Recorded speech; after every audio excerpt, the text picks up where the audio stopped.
আমার বন্ধুগণ, আমার ভাইরা রে,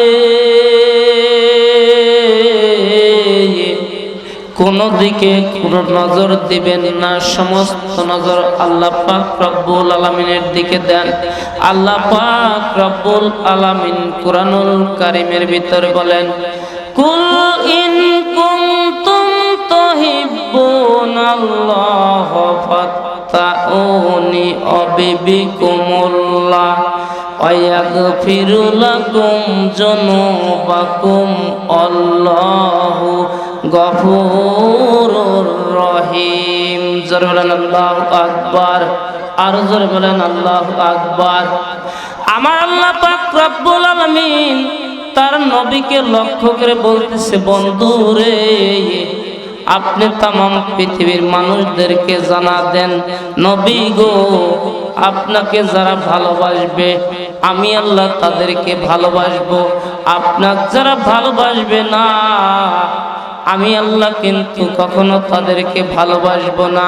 আর আপনার মর্যাদার কারণে নবী ওদের জীবনের জিন্দেগির গুনাহ মাফ করে দেব। জোরে বলেন সুবহানাল্লাহ। আমার নবীকে জন্য ভালোবাসার দরকার আছে কি নাই?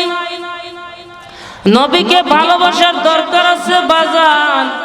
যেই নবীকে সৃষ্টি না করলে কোনো কুল কায়নাত, কোনো পৃথিবী সৃষ্টি করা হতো না। আসমান জমিন গাছপালা নক্ষত্র তারা নক্ষত্র সৃষ্টি করা হতো না। আমার নবী জনাবে মুহাম্মদ রাসূলুল্লাহ সাল্লাল্লাহু আলাইহি সাল্লাম এই পৃথিবীতে সর্বপ্রথম আমার নবী অবতরণ করে এসেছিলেন। কিন্তু আমার রব্বুল আলামিন, আমার আল্লাহ পাক রব্বুল আলামিন আমার নবীকে শেষ নবী হিসেবে গণ্য করেছেন। জোরে বলেন সুবহানাল্লাহ। নবী সর্বপ্রথম এই পৃথিবীতে আগমন করার কথা ছিল, কিন্তু আমার আল্লাহ পাক রব্বুল আলামিন নবীকে ভালোবাসার কারণে শেষ নবী হিসেবে গণ্য করেছেন। অন্যান্য নবীরা বলেছে, আমরা যদি নবী না হয়ে যদি আমরা হযরত মুহাম্মদ রাসূলুল্লাহ সাল্লাল্লাহু আলাইহি সাল্লামের উম্মত হতে পেতাম, আমরা বড়ই সৌভাগ্যবান হয়ে যেতাম। আমার বন্ধুগণ, আমার ভাইরা রে, আমার রাসূলের চরিত্র ফুলের চাইতে পবিত্র। সেই রাসূলকে ভালোবাসার প্রয়োজন আছে কি নাই? সেই রাসূলকে ভালোবাসার প্রয়োজন আছে বাজান, প্রয়োজন আছে। আমার নবী জনাবে মুহাম্মদ রাসূলুল্লাহ সাল্লাল্লাহু আলাইহি সাল্লাম দিনের জন্য তায়েফের ময়দানে রক্ত বাংছেন, তায়েফের ময়দানে দান দান শহীদ হয়ে গেছে। ও বন্ধুগণ, আমার ভাইরা, আমার নবী জনাবে মুহাম্মদ রাসূলুল্লাহ সাল্লাল্লাহু আলাইহি সাল্লাম এত সুন্দর মনের মানুষ ছিলেন, এত সুন্দর মনের মানুষ ছিলেন।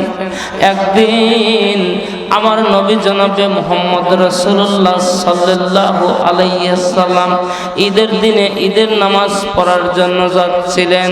এই রাস্তা দিয়ে কত লোকজন যায়, একটা বাচ্চা ছেলে ঈদের দিনে কান্নাকাটি করতেছে। এবার নবী আমার পা বাড়াতে পারতেছে না। এবার বাচ্চাকে বলতেছে, বাচ্চা রে, তুমি ঈদের দিনে কেন কান্নাকাটি করো? ঈদের দিনে তো কোনো কান্নাকাটি করা লাগে না।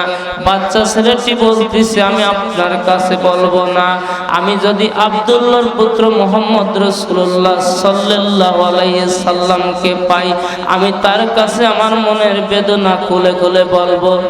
আমার নবী জনাবে মুহাম্মদ রাসূলুল্লাহ সাল্লাল্লাহু আলাইহি সাল্লাম জমিনের উপর বসে পড়লেন, পা বাড়াতে পারলেন না।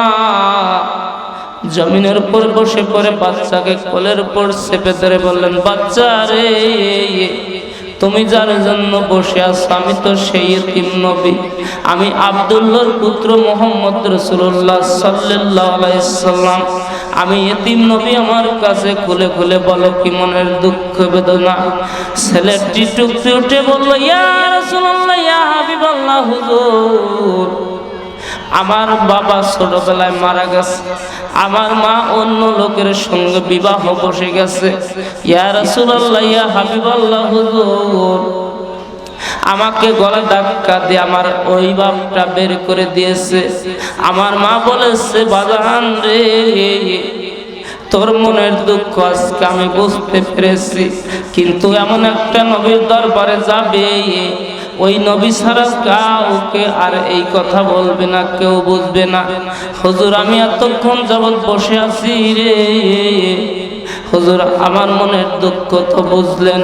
এবার আমার নবী জনাবে মুহাম্মদ রাসূলুল্লাহ সাল্লাল্লাহু আলাইহি সাল্লাম বলতেছেন, বাচ্চা রে, হযরতে মুহাম্মদ রাসূলুল্লাহ সাল্লাল্লাহু আলাইহি সাল্লাম যদি তোমার পিতা হয়ে যায় আর হযরতে আয়েশা যদি তোমার মা হয়ে যায়, তোমার মনের দুঃখ মিটবে নাকি বলো?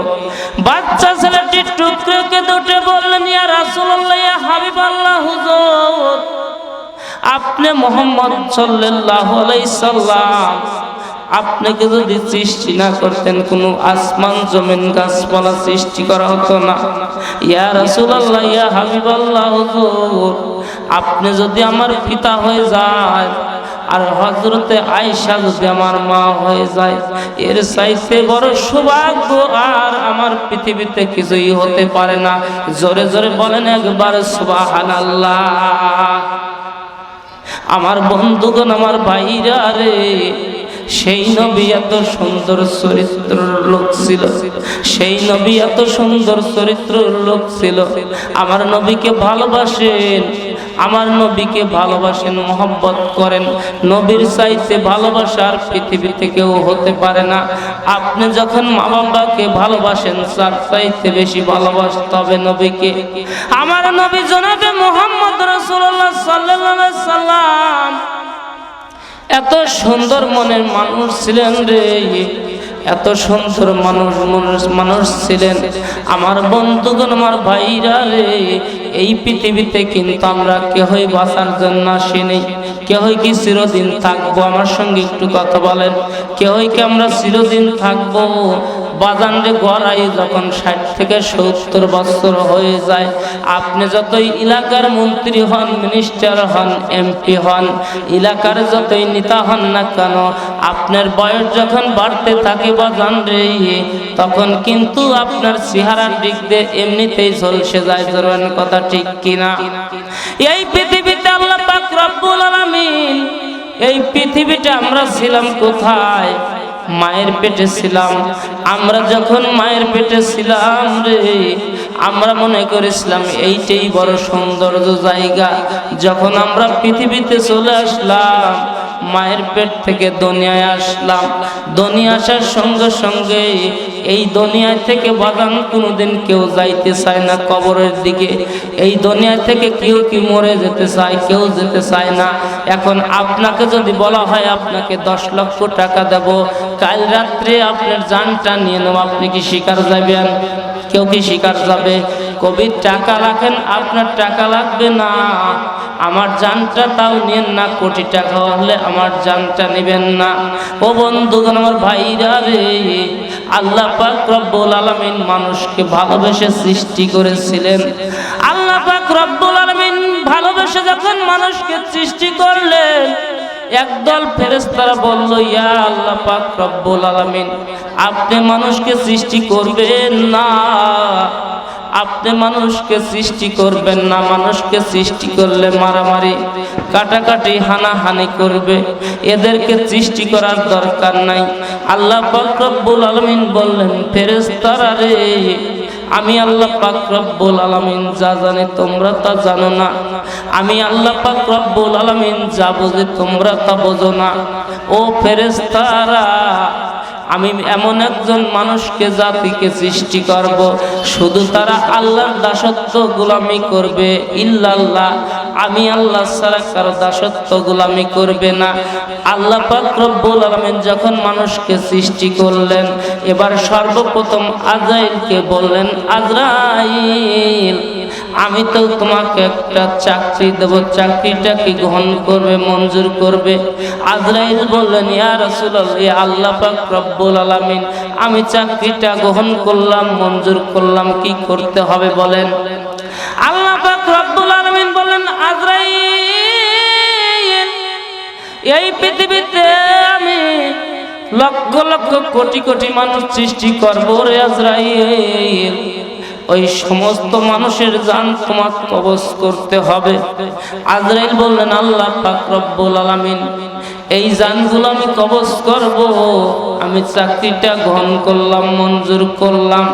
এবার যখন পৃথিবী থেকে যখন বাজান মানুষ মারা যায়, ভালো ব্যক্তি এবং খারাপ ব্যক্তি আছে কি নাই? আছে কি নাই? ভালো ব্যক্তি এবং খারাপ ব্যক্তি মানুষ আছে। মানুষকে বাজান দুটি দলে বিভক্ত করা হয়েছে। আমি আজেবাজে কথা বাজান বলবো না, খুব খেয়াল করে কথাগুলো শুনবেন। ভালো ব্যক্তি এবং খারাপ ব্যক্তি চেনার উপায় আছে। মুনাফিক ব্যক্তি এবং মুমিন ব্যক্তির মধ্যে পার্থক্য আছে।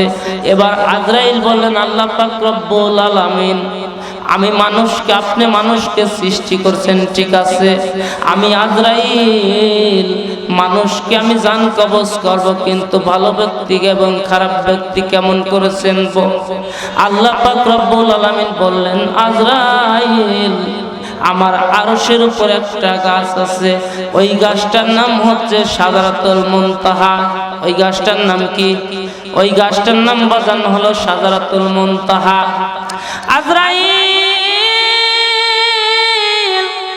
এই পৃথিবীতে যত মানুষ আমি সৃষ্টি করব রে আজরাইল, আর যত মানুষ প্রেরণ করব, ওই গাছে ততটা পাতা আমি দিয়েছি আজরাইল।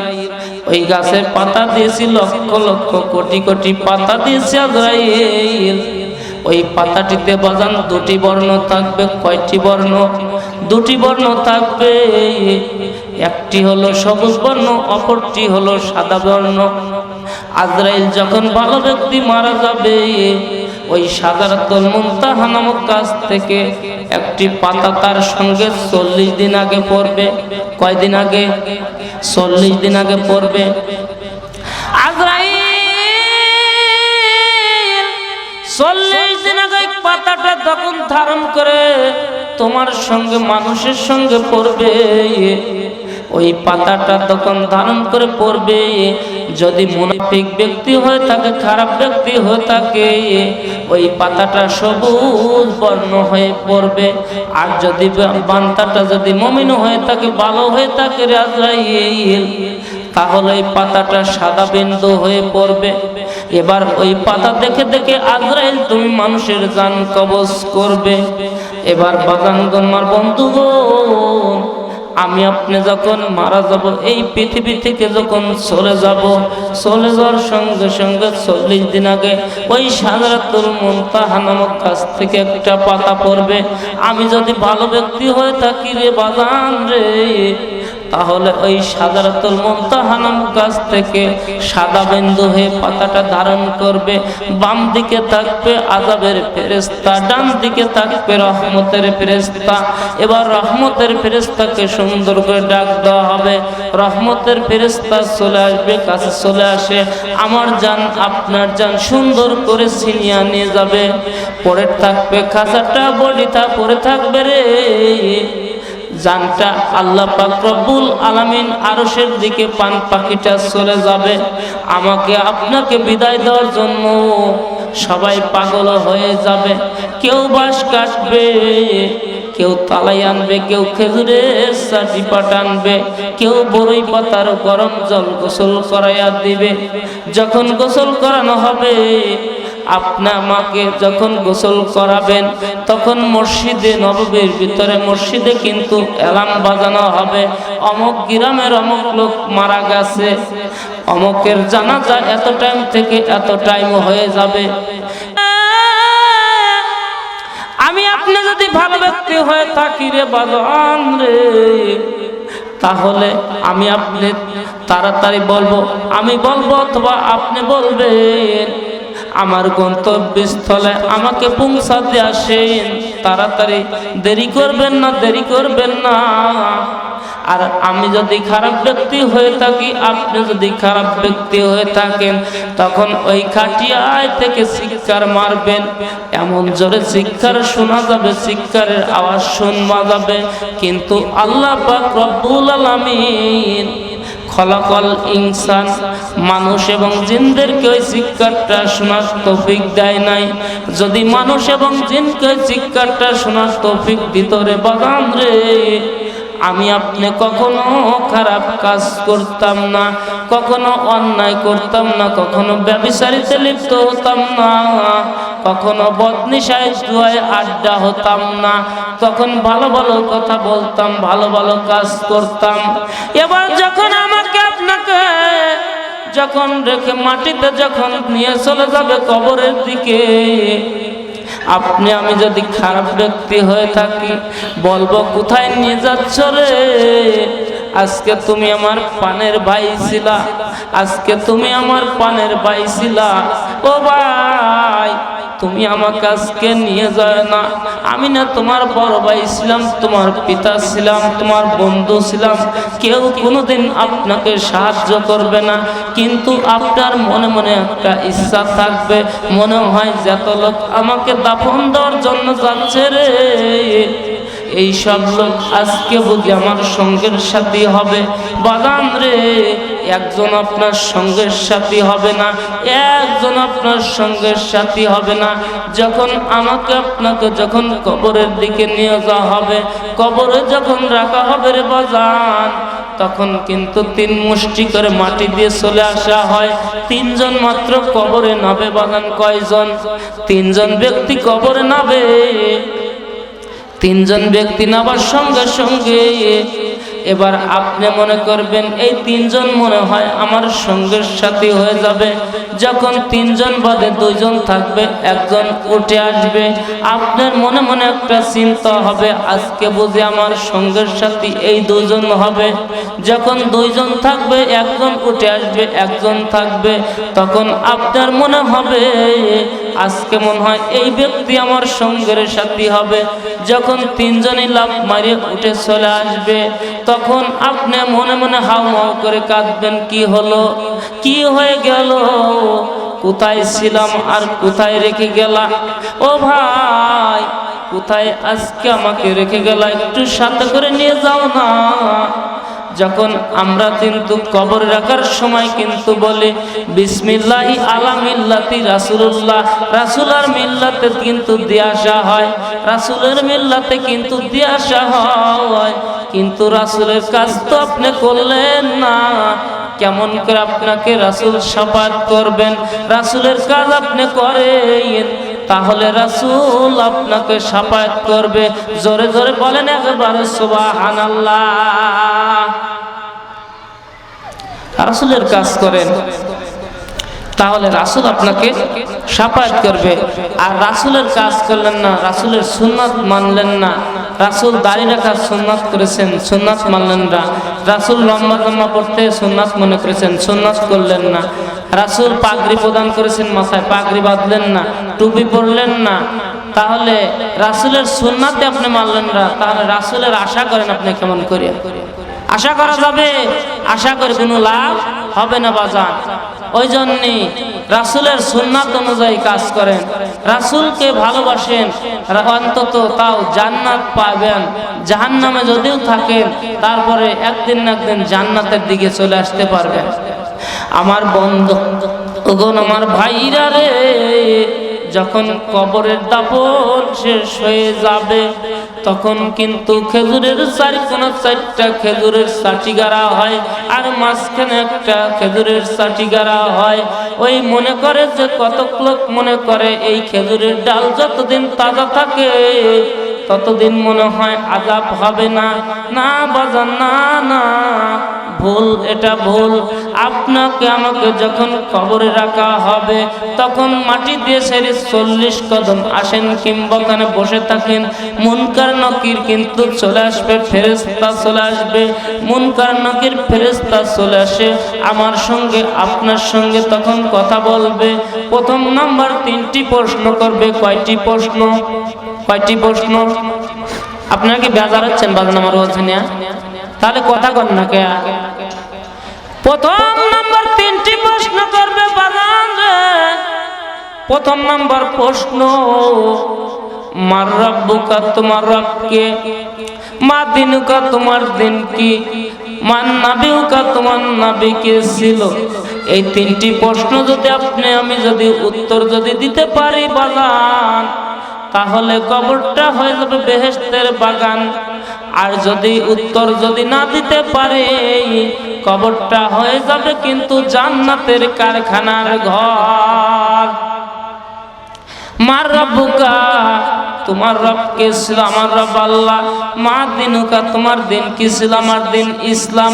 মান নাবিউকা, তোমার নবী কে ছিল? আমার নবী জনাবে মুহাম্মদ রাসূলুল্লাহ সাল্লাল্লাহু আলাইহি সাল্লাম। জোরে জোরে বলেন একবার সুবহানাল্লাহ। আমি জীবনে একবার মদিনায় যাব, জরবেন আমি জীবনে একবার মদিনায় যাব, আমি জীবনে একবার মদিনায় যাব। মদিনার ওই পূর্ব পাশে জান্নাতেরই বাগান আছে। জোরেন মারহাবা, আরো জোর বলেন মারহাবা। সেই বাগানে ঘুমে আছে, সেই বাগানে ঘুমে আছে দিনের নবী মুস্তাফা। ছেড়ে দে নৌকা মাঝি আমি যাব মদিনা, ছেড়ে দে নৌকা মাঝি আমি যাব মদিনা। জোরে জোরে বলেন একবার সুবহানাল্লাহ। বাজানগণ, আমার বন্ধুগণ, আমার মাথার মুকুট সদ্য আমার শিক্ষক হযরত মাওলানা আবু দাউদ সাহেব উপস্থিত হয়েছেন। আল্লাহ তাআলা তাকে হাতে তৈয়বা দান করে, বলেন আমিন। আমার বন্ধুগণ, আমার ভাইরা রে, এই হলো কবরের পরিস্থিতি, এই হলো কবরের পরিস্থিতি। আমার বন্ধুগণ, আমার ভাইরা রে, মানুষ মৃত্যুবরণ করবে রে, এটাই হলো স্বাভাবিক, এটাই হলো স্বাভাবিক। আল্লাহ পাক রব্বুল আলামিন আজরাইলকে যখন প্রথম নাম্বার বলে গেছিলাম, আজরাইলকে যখন চাকরিটা দিয়ে দিলেন, তখন আজরাইলের দেহটা এত বড় তৈরি করে রেখেছেন। আজরাইলের পা থেকে মাথা পর্যন্ত এক পা থাকবে আল্লাহর আরশের দিকে, আর এক পা থাকবে জমিনে।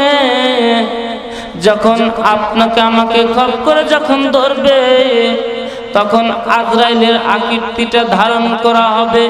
আজরাইলের আকৃতিটা ধারণ করে দেখে অজ্ঞান হয়ে যাবেন। কারো পানির পিপাসায় ছটফট করবে, গলাটা শুকিয়ে যাবে, আটকে যাবে। পৃথিবীতে কিতাবের মধ্যে এসেছে, এই পৃথিবীতে সব পানি যদি আজরাইলের মাথার উপরে যদি ঢেলে দেওয়া হয়, আজরাইলের পা থেকে মাথা পর্যন্ত ভিজবে কি ভিজবে না? সম্ভবত নাই। এত বড় দেহ করে আজরাইলকে আল্লাহ পাক রব্বুল আলামিন তৈরি করেছেন। আমার বন্ধুগণ, আমার ভাইরা আমার, এই পাঁচজন ফেরেশতা যখন চলে যাবে, এবার পাঁচজন ফেরেশতা আবার আমার সঙ্গে আপনার সঙ্গে আসবে। আসার সঙ্গে সঙ্গে প্রথম নাম্বার ফেরেশতা বলবে, আমি তোমার চলাফেরার ব্যবস্থা করে রেখেছিলাম, আজকে সারা পৃথিবীর জাহান ঘুরে দেখলাম, এক কদম চলাফেরার জায়গা পাইলাম না, আমি চলে যাচ্ছি বিদায় নিয়ে। দ্বিতীয় ফেরেশতা সে বলবে, আমি তোমার খাদ্যের ব্যবস্থা করে রেখেছিলাম, আজকে সারা জাহান ঘুরে এক লোকমা খাদ্য পাইলাম না, আমি বিদায় নিয়ে চলে যাচ্ছি। তৃতীয় ফেরেশতা সে বলবে, আমি তোমার পথ চলার ব্যবস্থা করেছিলাম, আমি তোমার রিজিকের ব্যবস্থা করেছিলাম, আজকে সারা জাহান ঘুরে এক লোকমা রিজিক পাইলাম না, আমি তোমাকে বিদায় নিয়ে চলে যাচ্ছি। চতুর্থ ফেরেশতা সে বলবে, আমি তোমার পানির ব্যবস্থা করে রেখেছিলাম, আজকে সারা পৃথিবী জাহান ঘুরে আমি এক লোকমা পানি পাইলাম না, আমি চলে যাচ্ছি, বিদায় নিয়ে চলে যাচ্ছি। পঞ্চম ফেরেশতা সে বলবে, আমি তোমার হায়াত মউতের ব্যবস্থা করে রেখেছিলাম, কখন তুমি মরবে, কখন তুমি বাঁচবে, আর এই চিঠিটা তোমার চিঠিটা আজকে তুমি নিজেই পড়ো, তুমি কি আমল করেছো, তুমি ভালো আমল করেছো না খারাপ আমল করেছো। যখন আপনাকে আমাকে যখন আমল নামাখানা যখন দেওয়া হবে, আপনার বিচার আপনি যখন করতে লাগবেন, আপনি নিজেই কিন্তু ঠেকে যাবেন। এই জন্য বাজান রে, বন্ধুগণ, আমার ভাইরা রে, এই জন্য মরার আগেই কিন্তু মরতে হবে, এই জন্য কথাটা বলেছি। খুব খেয়াল করে শুনবেন, মুরব্বীরা বলে গেছে বাঁকা লোহা সোজা হয় বাজান আপরে গিয়ে, আর বাঁকা মানুষ সোজা হয় বাজান কবরে গিয়ে। জোরান কথা ঠিক কিনা? জোরান কথা ঠিক কিনা? বাঁকা মানুষ সোজা হয় বাজান কবরে গিয়ে, আর বাঁকা লোহা সোজা হয় বাজান কিন্তু কামারের আপরে গিয়ে। কথাটা কিন্তু মুরব্বীদের সঙ্গে মিল আছে। জোরান মিল আছে কিনা? বাজানগণ আমার বন্ধুগণ, মুরব্বীরা এই জন্য আক্পাস গুনেই কিন্তু কথাগুলো বলেছেন। আমার বন্ধুগণ, আমার ভাইরা রে, এই জন্য আসুন, এই জালসায় আসুন, ভালো ভালো কাজ করুন। আপনি যদি জালসা না শুনে যদি টেলিভিশন দেখেন, আপনার গুনাহ হয়ে যাবে। এই জালসায় যদি আপনি আসতে পারেন আর আল্লাহ যদি কবুল করে নেয়, 500 রাকাত নফল নামাজের সব আল্লাহ পাক রব্বুল আলামিন আমার আপনার আমল নামায় দিয়ে দেবে। জোরে বলেন সুবহানাল্লাহ। একটু জিকির করেন লা ইলাহা, আর জোরে লা ইলাহা, আর জোরে লা ইলাহা। হেরে এই কলেমার জপ মেলা, কাজে লাগবে মরণ বেলা। এই কলেমার জপ মেলা, কাজে লাগবে মরণ বেলা। ওই কবরে যাইতে হবে রে মন, থাকিতে হবে একলা লা ইলাহা, আর জোরে লা ইলাহা, আর জোরে লা ইলাহা, জোরে লা ইলাহা, লা ইলাহা ইল্লাল্লাহু মুহাম্মাদুর রাসূলুল্লাহ। সকলে বলেন সাল্লাল্লাহু আলাইহি সাল্লাম। ভাইগণ আমার, বন্ধুগণ আমার, এই জন্য বলেছি কথায় কথায় আছে, মরার আগে আগে মরে দেখেন, মরার আগে আগে মরে দেখেন কি অবস্থা হয়ে যায়। এই দুনিয়া ছেড়ে আপনি যখন চলে যাবেন, কেউ আপনার আপন হবে না। আপনার স্ত্রী কোন, সঙ্গী কোন, পিতা কোন, মাতা কোন, কেউ আপনার সঙ্গের সাথী হবে না। আমি আপনি যদি মারা যাই, এক রাত যদি বলেন স্ত্রী আজকে কালকে মাটি দেওয়া হবে, আজকে সারা রাত এই মিথ্যাটাকে আপনি পাহারা দিয়ে রাখুন, স্ত্রী কিন্তু শিকার হবে না। যখন শিকার হবে, শিকার হবে না, বলবে তাড়াতাড়ি আগে মাটিতে আগে পৌঁছা দিয়ে আসেন, কবরের দিকে পৌঁছা দিয়ে আসেন, আমার ভয় লাগতেছে। এই স্ত্রীকে আপনি ভালো ভালো খাদ্যগুলো এনে খাওয়াইছেন, ভালো ভালো আসবাবপত্র জিনিস এনে পরাইছেন, সেই স্ত্রীও কিন্তু আপনাকে এক রাতও রাখবে না, এক রাতও রাখবে না। কারণ বলবে তাড়াতাড়ি মাটির কবরে রেখে আসেন, আমার ভয় লাগতেছে, আমার ভয় লাগতেছে, জানের মধ্যে অস্থির লাগতেছে। আর সেই স্ত্রী কিন্তু এক রাত আমাদের পাশে থাকবে না। জোরে জোরে বলেন একবারে কথা ঠিক কিনা বাজান? এই জন্য আসুন, কোরআনের মাহফিলকে ভালোবাসুন, কোরআনের মাহফিলে আসুন, তাহলে নবীর সুন্নাত অনুযায়ী নবীকে ভালোবাসুন, কোরআন হাদিসকে ভালোবাসুন, তাহলে জান্নাত লাভের আশা করা যাবে। আর যদি কোরআন হাদিসকে না মানেন, না ভালোবাসেন, তাহলে জান্নাত আশা করার চাইতে না আশা করাই ভালো। তবে আশা করে রাখাটাই আবার ভালো, কারণ আল্লাহ পাক রব্বুল আলামিন মানুষকে তো সৃষ্টি করেছেন, খলাকাল ইনসান, প্রত্যেকটা মানুষকে সৃষ্টি করেছেন মৃত্যুর স্বাদ গ্রহণ করার জন্যই সৃষ্টি করেছেন।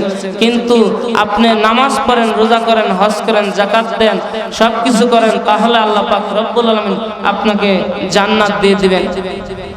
আলহামদুলিল্লাহি রাব্বিল আলামিন।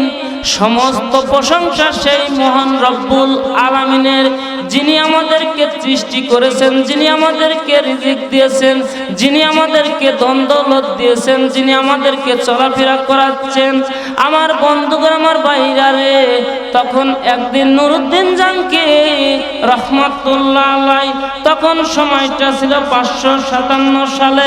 এক রাতে নুরুদ্দিন জাঙ্কি রহমাতুল্লাহ আলাইহি প্রধানমন্ত্রী জামালউদ্দিনের সঙ্গে পরামর্শ করতেছেন। এই নবী, আমার নবী জনাবে মুহাম্মদ রাসূলুল্লাহ সাল্লাল্লাহু আলাইহি সাল্লাম নুরউদ্দিন জাঙ্কিকে স্বপ্ন দেখাতেছে, নুরউদ্দিন জাঙ্কি, আমি এখন মদিনার মাটিতে শুয়ে আছি। ও নুরউদ্দিন জাঙ্কি, আমার সঙ্গে কে যেন বেয়াদবি করেছে। ও নুরউদ্দিন জাঙ্কি, তুমি একটু এদেরকে শায়েস্তা করো। নুরউদ্দিন জাঙ্কি তখন বুঝতে পারতেছে না কি হয়েছে, আমার নবীর সঙ্গে কে বেয়াদবি করে, কে বেয়াদবি করে। এবার নবীর রওজা পর্যন্ত যখন খনন করে, মাটি খনন করে, একদল কাফের লিডার নেতারা এবং অন্যগুলো এবার যখন মাটি খনন করে নবীর রওজা মুবারক পর্যন্ত চলে গেছে, চলে যাওয়ার সঙ্গে সঙ্গে এবার নুরউদ্দিন জাঙ্কি বলতেছে, আমি 12,000 সৈন্যকে একদলে আমি খানা খাওয়াতে চাই। কয় হাজার? 12,000 সৈন্য সংখ্যাকে একবেলা খানা খাওয়াতে চাই। এবার নুরউদ্দিন জাঙ্কির কথা মতো 12,000 সৈন্যকে যখন দাওয়াত প্রদান করা হয়ে গেল, এবার দাওয়াত প্রদান করা হয়ে যাওয়ার সঙ্গে সঙ্গে এবার যখন খাওয়ান দাওয়ান হয়ে গেল, এবার 3 জন লোক ওই দাওয়াতে আসে নাই। কয়জন লোক আসে নাই? 3 জন লোক। কয়জন লোক? 3 জন লোক আসে নাই।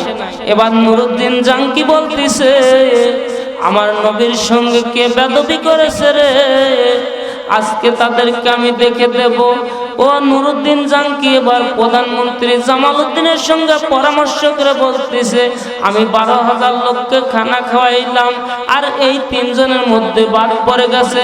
এবার মসজিদের ভিতরে যা দেখে 3 জন লোক আল্লাহর মতো দেখা যাচ্ছে, লম্বা জামা পরেছে, টুপি মাথায় পাগড়ি প্রদান করেছে। এবার নুরউদ্দিন জাঙ্কি যা বলতেছে, তোমরা কারা, একটু সত্য ঘটনাটা খুলে বলো। এবার বলতেছে, হুজুর আমরা নামাজি পরহেজগার ইমানদার ব্যক্তি। বলতেছে, তোমরা এখানে কি করো?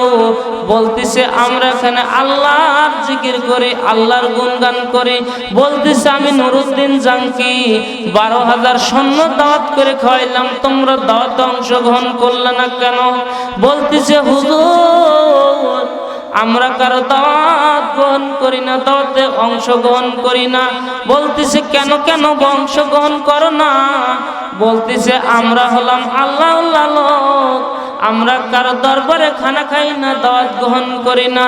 এবার নুরউদ্দিন জাঙ্কি বলতেছে, তোমরা সত্য করে বলো কারা। তোমরা যদি সত্য করে যদি না বলো, তোমাদেরকে এখনই অ্যারেস্ট করা হবে।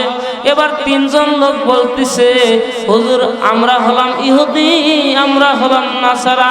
বলতেছে, তোমরা এখানে কি করো?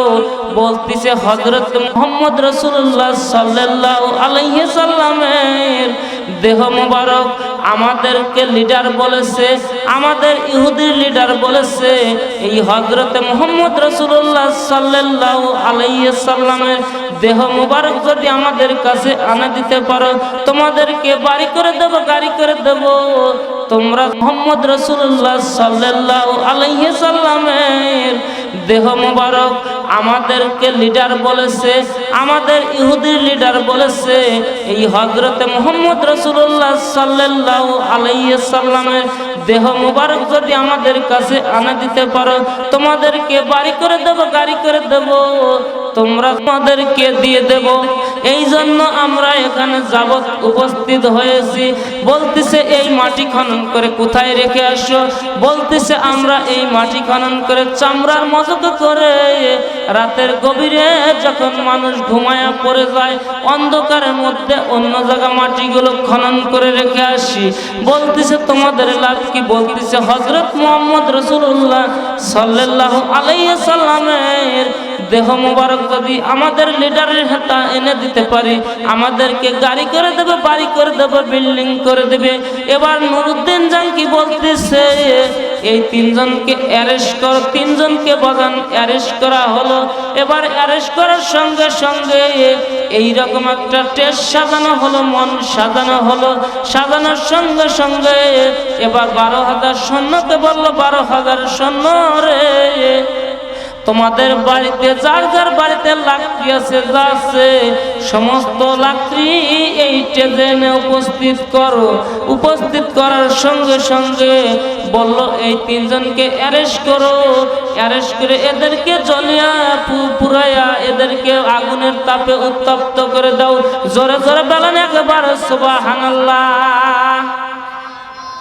দেখছেন বাজান, নবীর সঙ্গে যে আপনারা বেয়াদবি করেন, বেয়াদবি করতে চান কেউ, তাহলে দেখেন ওই তিনজন ব্যক্তি আল্লাহ আল্লাহ লোক সেজেও কিন্তু কোনো কুল কায়না পায় নাই। এই জন্য নবীকে ভালোবাসার প্রয়োজন আছে কি নাই? আছে কি নাই?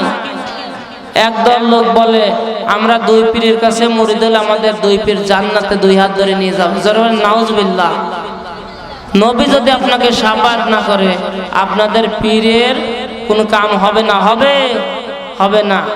পীরই তো কিয়ামতের দিন পীরই তো গলা পানি হয়ে যাবে, আপনাকে দুই হাত ধরে কেমন করে জান্নাতে নিয়ে যাবে? জরুন কথা ঠিক কিনা? এই জন্য বাজানগণ, আমার বন্ধুগণ, ভালো পীর হতে হবে।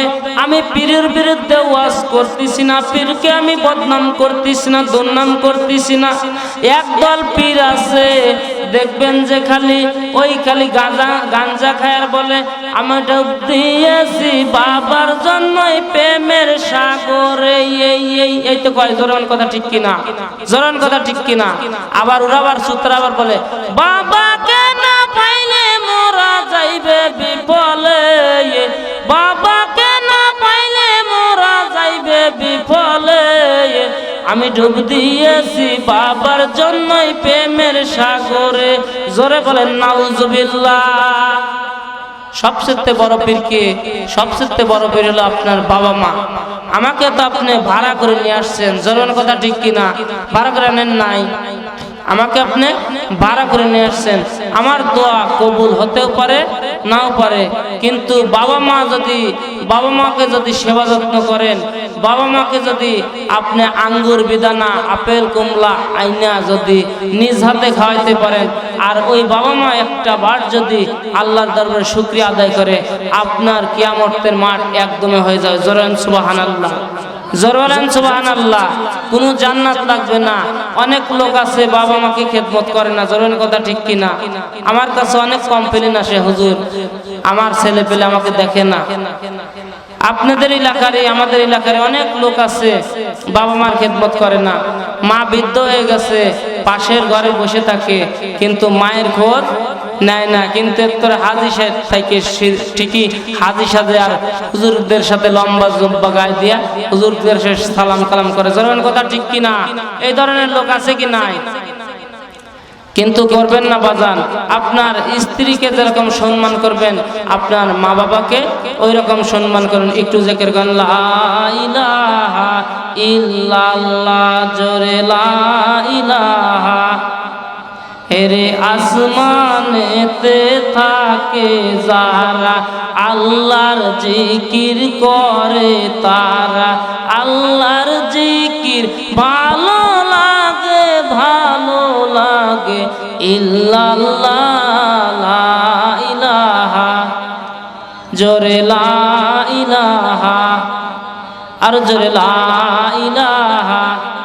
ভাইজান যার দিলে আছে আল্লাহর ভয়, বলেন না ভাইজান যার দিলে আছে আল্লাহর ভয়, আল্লাহ আল্লাহ সব সময়। দুনিয়াদারি লাগে না ভালো, দুনিয়াদারি লাগে না ভালো, ভালো লাগে যে ইল্লাল্লাহ লা ইলাহা, জোরে লা ইলাহা। বাজানগণ আমার, বন্ধুগণ আমার, এই জন্য বাবা মার কথা বলছি। আল্লাহ পাক রব্বুল আলামিন বাবা মাকে সৃষ্টি করেছেন, বাবা মায়ের পেট থেকে আমরা কিন্তু হয়েছি। আল্লাহ পাক রব্বুল আলামিন কুরআনুল কারীমের ভিতরে বলেছেন, বাবা মার নামে দোয়া করতে বলেছেন, রব্বির হামহুমা কামা রাব্বায়ানি সগীরা। সকলে বলুন আমার সঙ্গে, রব্বির হামহুমা কামা রাব্বায়ানি সগীরা। আল্লাহ তাআলা আমার বাবা মাকে যেরকম লালন পালন করেছে, আমার বাবা মামাকে যেরকম লালন পালন করেছে, আল্লাহ তাআলা আমার বাবা মাকে তোমার রহমতের কোলে লালন পালন করো। জোরে জোরে বলেন একবার সুবহানাল্লাহ।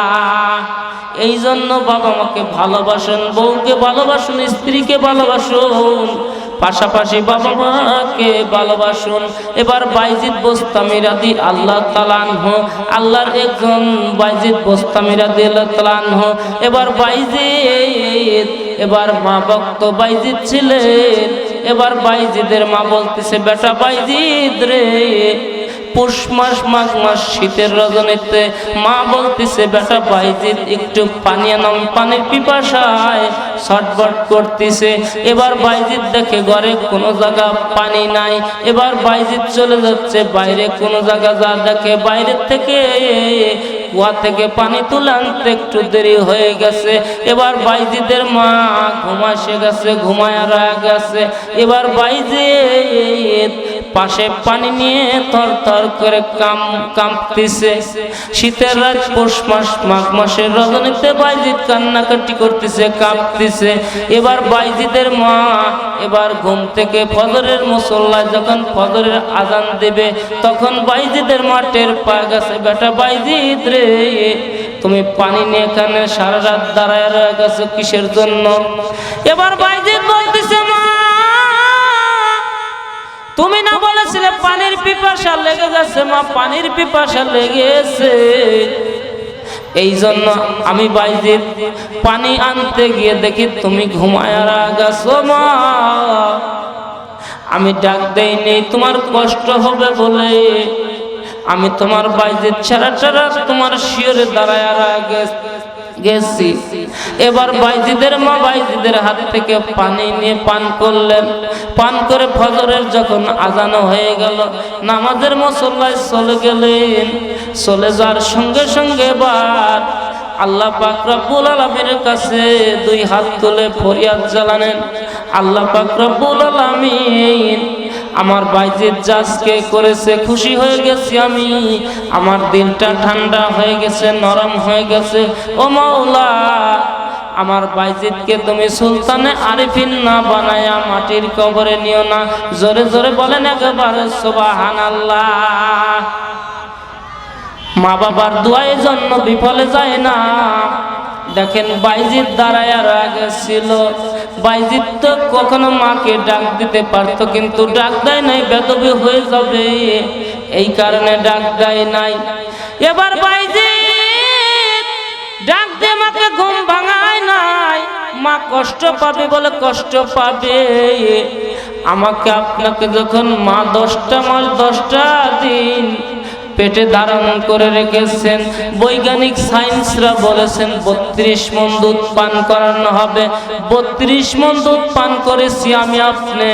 ওই মা যখন সন্তান যখন প্রসব বেদনা করে ডেলিভারি হয়ে যায়, যখন অপারেশন থিয়েটারে চলে যায়, অথবা ডেলিভারির জায়গা চলে যায়, অথবা ক্লিনিকে চলে যায়, কিতাবের মধ্যে এসেছে মায়ের এক একটা বেদনা মনে হয় এক একটা মৃত্যুর যন্ত্রণার মতো।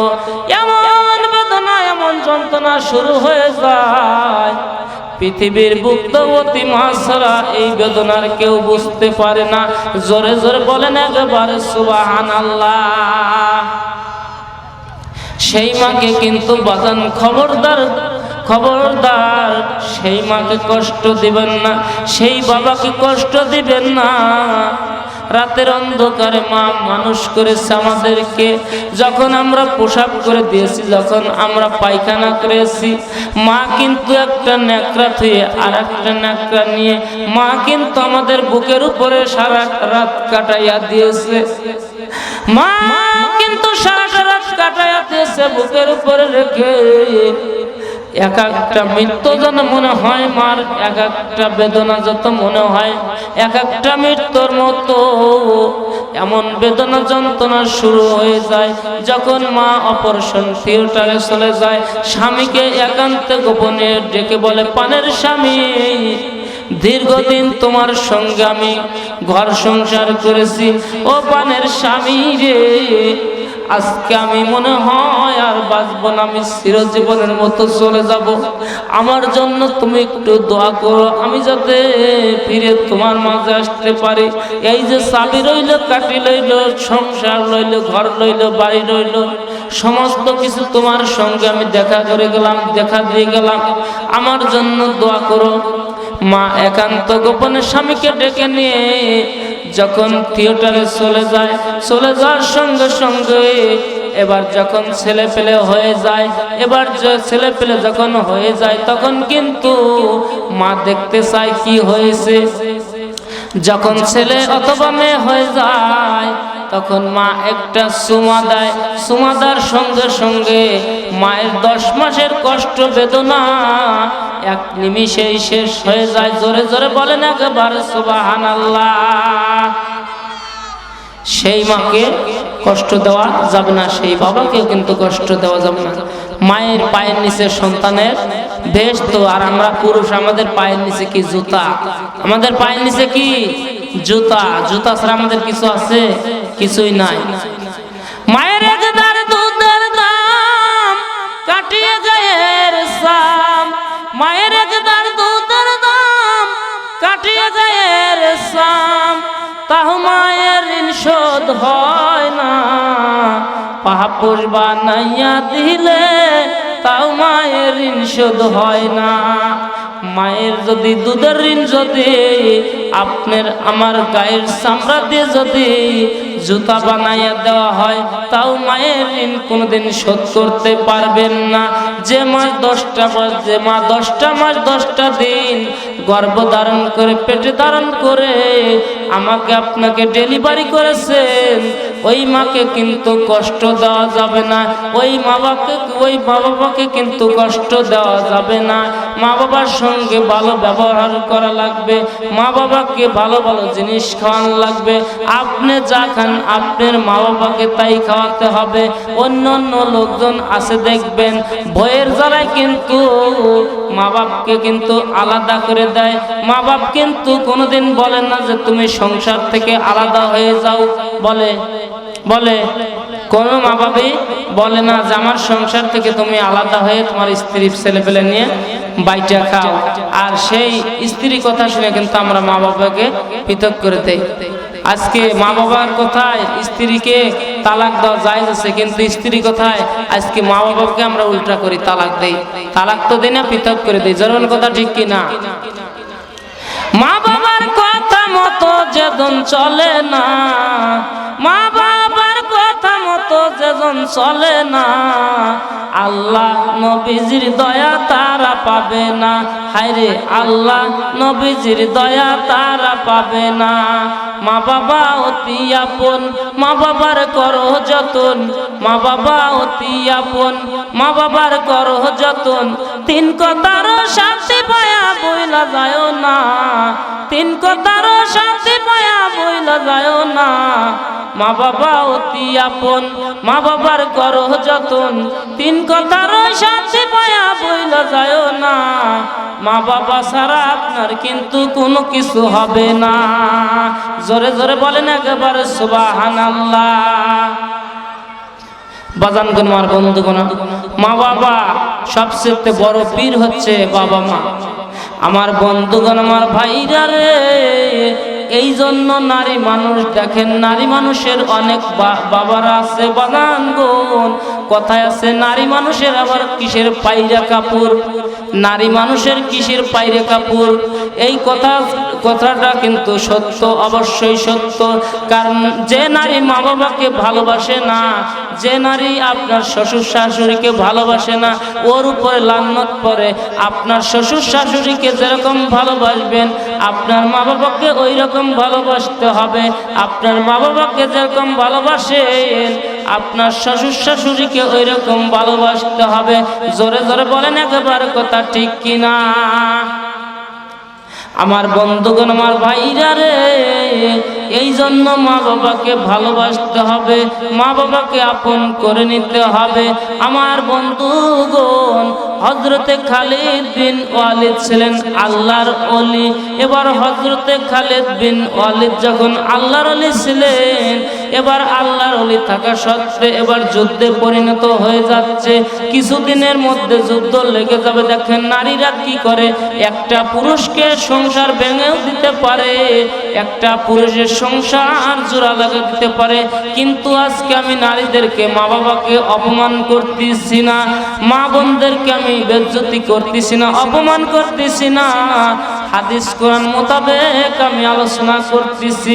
হযরতে খালিদ বিন ওয়ালিদ আল্লাহর ওলি থাকা সত্ত্বে যখন যুদ্ধ হয়ে যায়, এবার হযরতে খালিদ বিন ওয়ালিদের স্ত্রী এবার একটা কুটনি মহিলা, সে বলতেছে, বোন গো, তোমার দিনকাল কেমন চলে?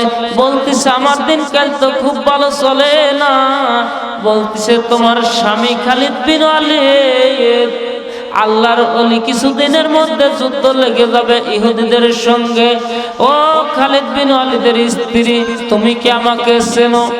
বলতেছে, বোন গো, আমি তোমাকে চিনি না। বলতেছে, কেন চেনো না?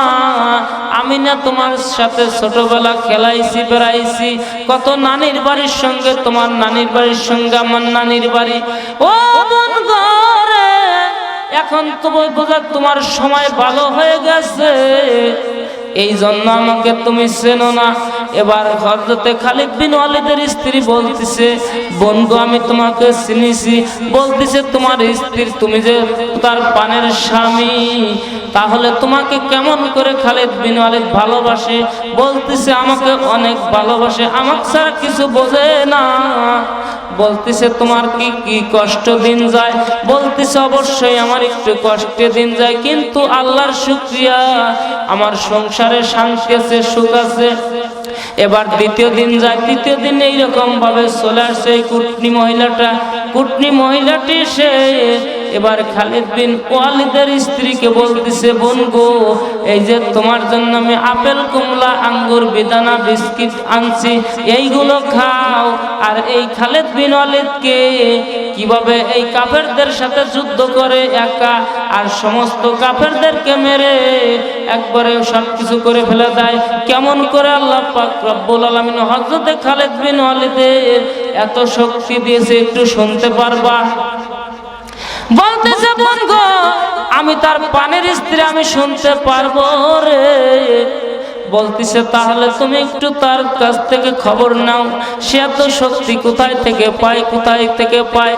এবার যখন বলতেছে, হযরতে খালিদ বিন ওয়ালিদের স্ত্রী এবার খালিদ বিন ওয়ালিদকে বলতেছে, হুজুর, আমি তো আপনার পানের স্ত্রী ছিলাম, দীর্ঘ বছর সংসার করেছি হুজুর, আপনার শক্তি আল্লাহ পাক রব্বুল আলামিন দিয়েছে, কিন্তু এত শক্তি কোথায় থেকে পান?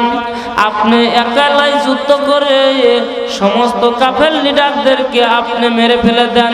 বলতেছে, আল্লাহ পাক রব্বুল আলামিন আমাকে ফেরেশতার মাধ্যমে অবতরণ করে, ফেরেশতা দিয়ে যুদ্ধ করায় দেয়, আমাকে জয়লাভ করে দেয়। জোরে বলেন সুবহানাল্লাহ।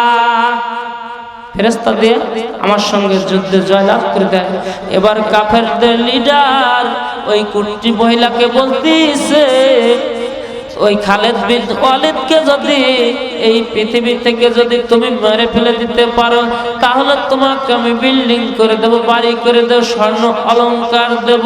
এবার এই রকম করতে করতে যখন ওই কাফেরদের লিডার বলতেছে, এইরকম একটা বিষ বানায় নিয়ে আসছে, এবার হযরতে খালিদ বিন ওয়ালিদের স্ত্রীকে বলতেছে, পানের বোন গো, এই যে তোমার স্বামীকে তুমি খুব মিল দিয়া তুমি এই বিষটা হযরতে খালিদ বিন ওয়ালিদকে যদি খাওয়াইতে পারো, তাহলে তোমাকে আমি কাফেরের লিডারের সঙ্গে বিবাহ বন্ধনে আবদ্ধ করে দেব। তোমার সুখে শান্তিতে দিন যাবে, তোমার সুখে শান্তিতে বসবাস করতে পারবে, এত কষ্টে থাকা লাগবে না, একক তো খাও দিন যায়, না খেয়েও দিন যায়। এবার হযরতে খালিদ বিন ওয়ালিদের স্ত্রী রাজি হয়ে যায় এক পর্যায়ে। এবার দ্বিতীয় দিন তৃতীয় দিন এসেছে বিষ নিয়ে, বলতেছে, হুজুর, খালিদ বিন ওয়ালিদের স্ত্রী বলতেছে, হুজুর, আমি আপনাকে অনেক ভালোবাসি, আমার হাতে একটা শরবত আপনি যদি খান আমি খুশি হয়ে যাব। এবার হযরতে খালিদ বিন ওয়ালিদ বিসমিল্লাহির রহমানির রহিম বলে যখন শরবতটা 20টা শরবত হিসেবে খায়, আল্লাহ পাক রব্বুল আলামিন শরবত হিসেবে কবুল করে নেয়। জোরে বলেন সুবহানাল্লাহ। 20 খায় শরবত হিসেবে আল্লাহ পাক রব্বুল আলামিন কবুল করে নেয়। জোরে বলেন সুবহানাল্লাহ। এবার কুটনি মহিলা দ্বিতীয় দিন, তৃতীয় দিন, চতুর্থ দিন, এরকম পঞ্চম দিন আসার সঙ্গে সঙ্গে এবার বলতেছে, কি বলেছে বোন, তোমার স্বামী তো কি হয়েছে? বলতেছে, বিষ দিয়েছিলাম, কিন্তু বিষ তো বিসমিল্লাহির রহমানির রহিম কি যেন মনে মনে করে খায়, সঙ্গে সঙ্গে বিষ শরবত হয়ে যায়। এবার বলতেছে, তাহলে এই খালিদ বিন ওয়ালিদকে কিভাবে মারা যায়? বলতেছে, এই খালিদ বিন ওয়ালিদকে তো মারার কায়দা নাই। এবার হযরতে খালিদ বিন ওয়ালিদ বলতেছে, আমাকে যদি স্ত্রী রে, আমাকে আল্লাহ পাক রব্বুল আলামিন ছাড়া কেউ পৃথিবীতে মারতে পারবে না। বলতেছে, পানের স্বামী, আমাকে একটু খুলে বলেন আপনাকে কিভাবে এই দুনিয়া থেকে মারা যায়? এবার বলতেছে, না পানের স্ত্রী, আমি বলবো না। বলতেছে, ওই স্ত্রী বলতেছে, হযরতে খালিদ বিন ওয়ালিদের স্ত্রী বলতেছে, পানের স্বামী, আমাকে যদি ঘরের কথা খুলে না বলেন, তাহলে আপনি আর কার কাছে খুলে বলবেন? আমাকেই তো বলতে হবে, আমি তো আপনার পানের স্ত্রী, আমাকেই তো খুলে বলতে হবে। হযরতে খালিদ বিন ওয়ালিদ স্ত্রীকে বলতেছে, পানের স্ত্রী রে, এই পৃথিবীতে আমাকে যদি মারতে হয়, হযরতে খালিদ বিন ওয়ালিদের মাথায় ছিল বাবরি চুল, দেখা যেত আধা হাতের মতো, কিন্তু ওই বাবরিওয়ালা চুল যদি তোলা যেত 1 হাতেরও বেশি হয়ে যেত। এবার বলতেছে, পানের স্ত্রী, আমাকে যদি পৃথিবীতে থেকে, দুনিয়া থেকে যদি বিদায় দিতে হয়, তাহলে আমার মাথা থেকে 2টি চুল তুলতে হবে। কয়টি চুল? আপনারা কি ঘুম পাচ্ছেন নাকি? ঘুম পাচ্ছেন? 2টি চুল তুলতে হবে। একটি চুল দিয়ে 2টি পা বান্ধন করা লাগবে, অপরটি চুল দিয়ে 2টি হাত বান্ধন করতে হবে। ওই দিনে আমার পৃথিবী থেকে মৃত্যু হয়ে যাবে। পানের স্ত্রী রে, এই কথা কিন্তু তোমার কাছে আমি বলে গেলাম, আমাকে কিন্তু এইভাবে মারা যাবে, তাছাড়া পৃথিবী থেকে আমাকে কেউ মারতে পারবে না। জোরে বলেন সুবহানাল্লাহ। এবার পানের স্ত্রী, এবার ওই কাফের নেতার কুটনি মহিলা এবার এসে বলতেছে, বোন গো, তুমি কি হযরতে খালিদ বিন ওয়ালিদকে কিভাবে দুনিয়া থেকে মারা যায় শুনেছো? বলতেছে, বোন গো, হ্যাঁ আমি শুনেছি। বলতেছে, গাও হাত পা যখন টিপতে হযরতে খালিদ বিন ওয়ালিদ যখন ঘুম হয়ে যায় যখন, তখন 2টি চুল তুলবে মাথার থেকে, একটি চুল যে 2টি হাত, আর একটি চুল যে 2টি পা বান্ধন করবে। ওই দিন যদি তুমি খুলে না দাও, তাহলে হযরতে খালিদ বিন ওয়ালিদের মৃত্যু হয়ে যাবে। এবার কুটনি মহিলার কথা অনুযায়ী হযরতে খালিদ বিন ওয়ালিদের স্ত্রী তাই করলেন। করার সঙ্গে সঙ্গে এবার চলে গেলেন ওই স্ত্রীকে নিয়ে কাফেরের লিডারের সঙ্গে চলে গেলেন। চলে যা বলতেছে, আমি হযরতে খালিদ বিন ওয়ালিদকে আমি মেরে থুয়ে আসছি এইভাবে। এবার কাফেরের লিডার বলতেছে, তোমাকে তো বিবাহ করা দূরের কথা, আমি তোমার পাশ দিয়েও যাইতে চাই না, কারণ আল্লাহ পাক রব্বুল আলামিন হযরতে খালিদ বিন ওয়ালিদকে যে শক্তিটা দিয়েছিলেন রে, ওর 1 চুল পশমের সমতুল্য শক্তি আমাকে আল্লাহ পাক রব্বুল আলামিন দেন নাই। হযরতে খালিদ বিন ওয়ালিদকে যদি তুমি মারতে পারো, আমি কাফেরের লিডার, আমাকে তো তোমার 1 সেকেন্ড মারতে হবে। এই জন্য বাজান রে, স্ত্রীদেরকে ভালোবাসবেন ঠিক আছে, কিন্তু মনের কথা কোনোদিনও বলা যাবে না। জোরেন কথা ঠিক কিনা? মনের কথা কোনোদিন বলা যাবে না। স্ত্রীর সাথে মিল আছে, ভালো কথা, আপনি কি করবেন না করবেন, এই মনের কথা স্ত্রীকে বলা যাবে না। দেখেন, খালিদ বিন ওয়ালিদের মতো লোক স্ত্রীকে মনের কথা বলে আজকে চিরজীবনের মতো বিদায় নিয়ে গেলেন। কাফেরের লিডার তারপরে বলল, এই মহিলাকে মহিলাকে মাটি খনন করে মাঞ্জা পন্ত মাটি খনন করে মাটি চাপা দাও। মাটি চাপা দেওয়ার সঙ্গে সঙ্গে বলল, ওকে পাথর মেরে ওকেও দুনিয়া থেকে বিদায় করে নাও। জোরে বলেন সুবহানাল্লাহ। কারণ যেমন কর্ম তেমন ফল, যেমন মুগুর তেমন কুকুর, কথায় আছে না বাজান? যে যেমন মুগুর তেমন কুকুর। ওই মুরব্বীরা যে বলে গেছে যেমন কর্ম তেমনই ফল পাবে। আপনি যদি আমাকে ভালোবাসেন, ভালোবাসার প্রতিদান আপনি পাবেন। আর আপনি যদি আমাকে কষ্ট দিয়ে থাকেন, সে প্রতিদান আল্লাহ পাক রব্বুল আলামিন দিবেন। জোরে বলেন কথা ঠিক কিনা? একটু জিকির করেন লা ইলাহা।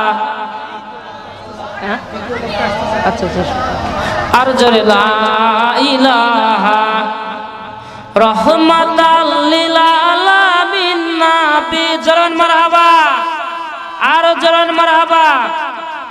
দ্বিতীয় বক্তার আগমন, দ্বিতীয় বক্তার আগমন। হযরত মাওলানা মুহাম্মদ সাইফুল ইসলাম সেলিম সাহেব বলেন জিন্দাবাদ, আরো জোরে বলেন জিন্দাবাদ। রহমাতাল লিল আলামিন নবী কুরআনে প্রমাণ,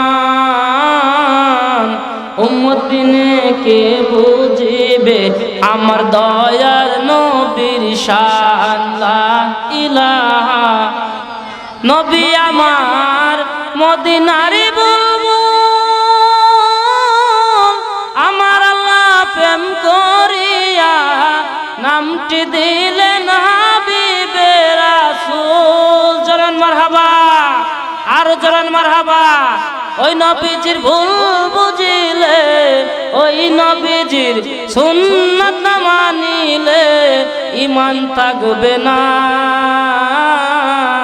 আশুক বিনে কে বুঝিবে আমার দয়ার নবীর শান। লা ইলাহা লা ইলাহা ইল্লাল্লাহু মুহাম্মাদুর রাসূলুল্লাহ সাল্লাল্লাহু আলাইহি ওয়াসাল্লাম। মাদ্রাস মুহতারাম, আমি এখনই বিদায় নিয়ে চলে যাচ্ছি। আমার ভাঙ্গা ভাঙ্গা কণ্ঠে দুই চারটি কোরআন এবং হাদিস থেকে কথাবার্তা আপনাদের মাঝে শোনাইছি। সমস্ত প্রশংসা সেই মহান রব্বুল আলামিন। আমার জন্য দোয়া করবেন, আমি আপনাদের জন্য দোয়া করব। এই বলে আমার সংক্ষিপ্ত আলোচনা এখানে সমাপ্ত ঘোষণা করলাম। আমার তাওফিক ইল্লা বিল্লাহ। আসসালামু আলাইকুম ওয়া রাহমাতুল্লাহি ওয়া বারাকাতুহু।